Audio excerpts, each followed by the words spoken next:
من عند رسول اللہ صلی اللہ علیہ وسلم، نبی کریم صلی اللہ علیہ وسلم کے سامنے سے جنازہ لے کر کے گزرا گیا، یعنی کچھ لوگ کسی کا جنازہ لے کر کے گزرے میرے بھائیو، تو نبی کریم صلی اللہ علیہ وسلم نے جنازے کو دیکھ کر کے آپ نے کیا فرمایا؟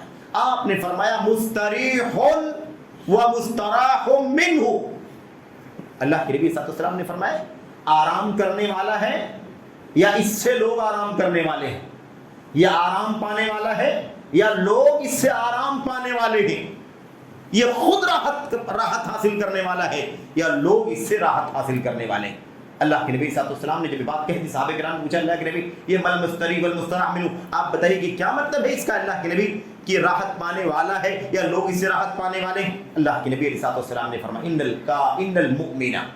ان المؤمن اذا مات، مومن کی جب موت ہوتی ہے، جب مومن کی موت ہوتی ہے، اللہ اکبر، کیا فرمایا نبی کریم صلی اللہ علیہ وسلم، مومن کی موت ہوتی ہے فَإِنَّهُ يَسْتَرِيحُ مِن نَصَبِ الدُّنْيَا وَعَذَائِهَا، اللہ کے نبی صلی اللہ علیہ وسلم نے فرمایا کہ مومن کی جب موت ہوتی ہے تو وہ دنیا کی مشقتوں سے، دنیا کی پریشانیوں سے، دنیا کی تکلیفوں سے، اذیتوں سے راحت پا جاتا ہے کہ نہیں؟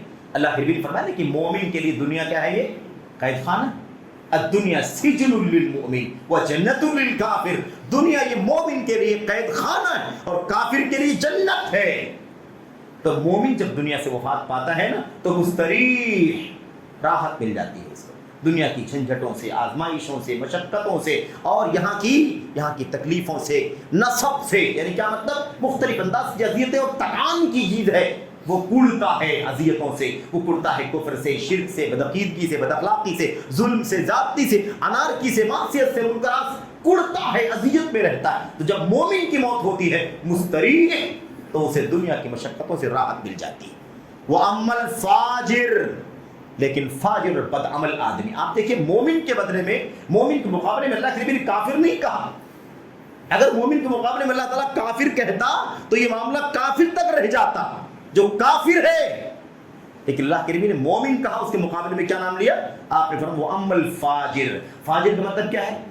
ایک تو کافر بھی فاجر ہی ہے، لیکن کافر اگر نہیں بھی ہے لیکن بد عمل ہے، بد کردار ہے، گنہگار ہے اور بدعتی ہے، فاسق، میرے بھائیو، تو فاجر کہا یعنی بد عمل اور گنہگار، بے حیائی کرنے والا، بدکاری کرنے والا، بدعملی کرنے والا، اس کو کیا کہتے ہیں؟ فاجر۔